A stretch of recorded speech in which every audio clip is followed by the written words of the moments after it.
Hey guys, welcome to the Liberal Hive Mind, a channel solely focused on exposing the abundant hypocrisy of the left. Now this right here, this is the difference, baby. This is the frickin' difference. Politics is all about contrast. You're contrasting two different political parties, two different candidates, and making a decision. Who's going to be better for me? Or who's more fit for the job? Who's answering the tough questions? Making the case? Well, it's been what? Nearly 3 months? And I think we've had enough time to see the difference. You know, the leftist media tried to tell Kamala Harris she needs to do more public events and not just little softball, t-ball interviews. I don't think that doing softball interviews is going to put this to rest. I understand the point that you're making, but I think the decision that I'm looking for from the Harris team is who are they choosing to sit down with? And is that going to be something where you come away feeling like she took the hard questions, or if this, snowball continues? No news conferences for Harris, no sit-down interviews. The questions, the coverage hasn't been tough enough. Tom? Yeah. She's doing interviews with content creators today instead of, So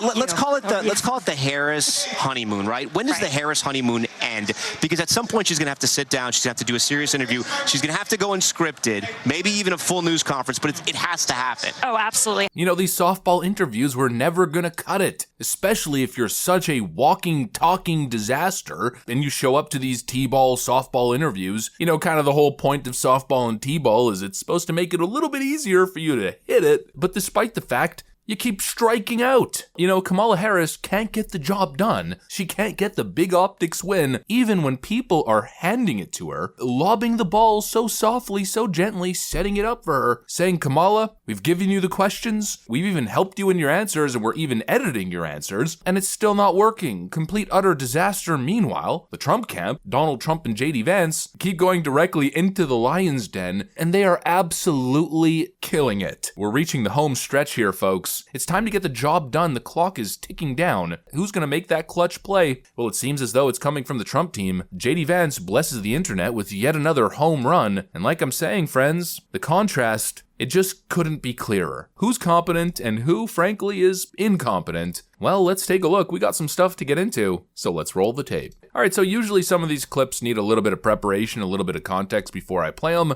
This one does not need anything. Take a look. The incidents were limited to a handful of apartment complexes, and the mayor said our dedicated police officers have acted on those concerns. A handful of problems.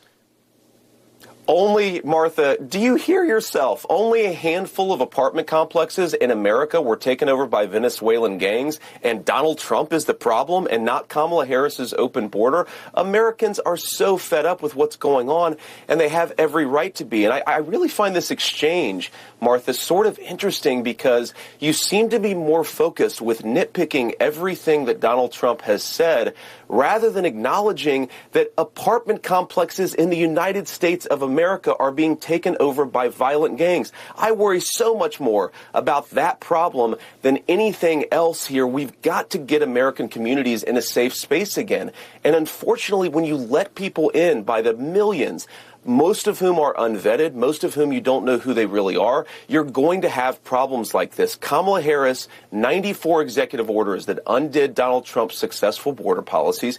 We knew this stuff would happen.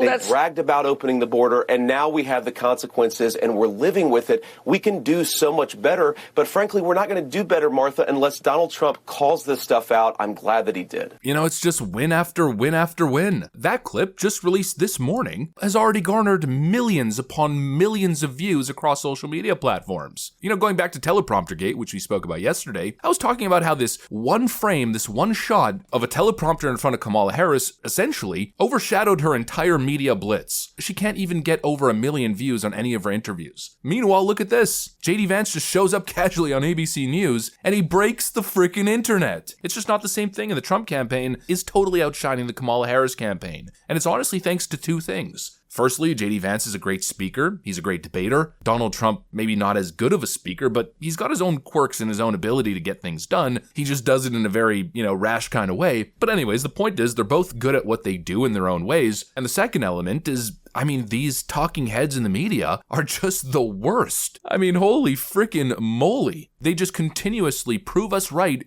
over and over again, making utter fools of themselves and sending thousands of more people every time to the Trump camp every time they do it. And this interview with JD Vance, I think, perfectly encapsulates the shameless partisan bias that has overtaken mainstream media outlets. This interview is far more interested in nitpicking little nonsense details and feigning faux outrage about Donald Trump's statements and mean tweets than she is at addressing serious issues plaguing the nation. These people, these networks, serve only one purpose. They're essentially mouthpieces for the Democratic establishment. What you just saw there is not journalism. It's damage control for Kamala Harris. She claimed that it was only a couple of apartment complexes, as if that just simply trivializes the crisis. Is that really the standard now? I mean, how many apartment complexes need to be taken over before it's concern-worthy and gets some media attention? One apartment complex overrun by criminal gangs should be enough to sound the alarms across the country. Instead of addressing the unchecked flood of illegal immigration under Kamala's watch that's clearly led to a skyrocketing in crime, this interviewer rather chooses to downplay the severity of the problem, defending the administration so pathetically by clinging to weak technicalities, and of course, minimizing the suffering of real people. That's what these people do. I don't know about you guys, but my view is that Americans deserve better than this kind of gaslighting from the legacy media. ABC News should be holding power to account, regardless of the political party, not running interference for the Biden administration's failures. I mean, the corruption's on full display. We can all see it. But honestly, at this point, I mean, I know I'm ranting a little bit. I'm a little bit frustrated. I'm signaling my frustration. But honestly, at this point, I don't even want them to stop. Keep going on, MSNBC, with Donald Trump is literally Hitler. Is that we have long known that Donald Trump has revered the Nazis. He has revered Hitler. He's read his book. He used to say he had it on his nightstand. Donald Trump has had a very sinister philosophy, wanting to be a dictator, absolutely dividing people up based on who they are, based on factors about them that have to do with their race and their gender, etc. And when he uses language like this, I don't think that it's a Freudian slip. I think that the danger of a Donald Trump is that he would absolutely try to exterminate an entire group of people because he thinks that their genes are somehow different than his and faulty. And I say this with all the sternness that you hear in my voice. Keep going on with the hyperbolic nonsense. I mean, really calling Donald Trump Hitler in 2024? Keep going on diminishing the crime crisis. Keep doing it, because frankly, all you're doing really is giving people like JD Vance and other conservatives slam dunk alley-oop opportunities.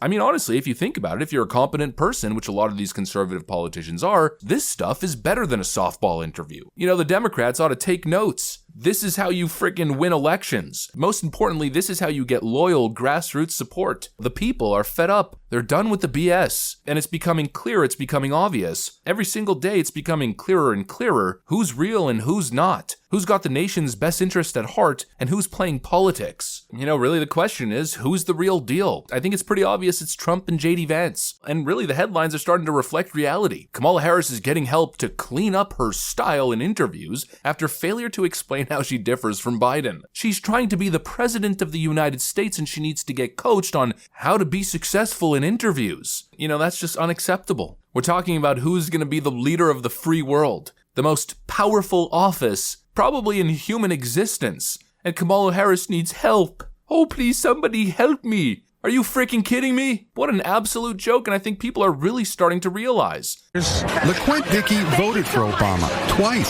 Since then, he switched to Trump over Harris. She hasn't answered anything about any of her policies, any of them. So there's no clear line of what her policies are.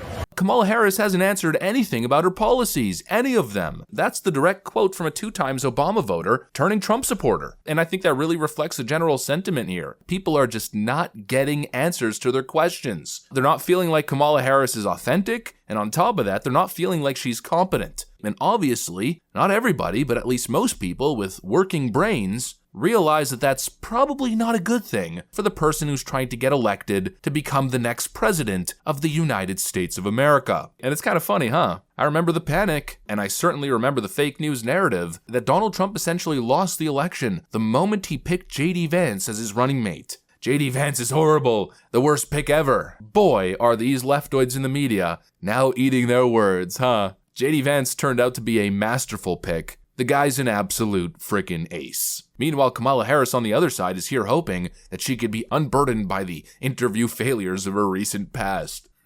Oh, it's just too good. Anyways, that's pretty much what I got for you guys on this one. Hopefully you enjoyed the video. If you did, make sure to leave a like and possibly subscribe to the channel. Thanks for watching, and I'll see you on the next one.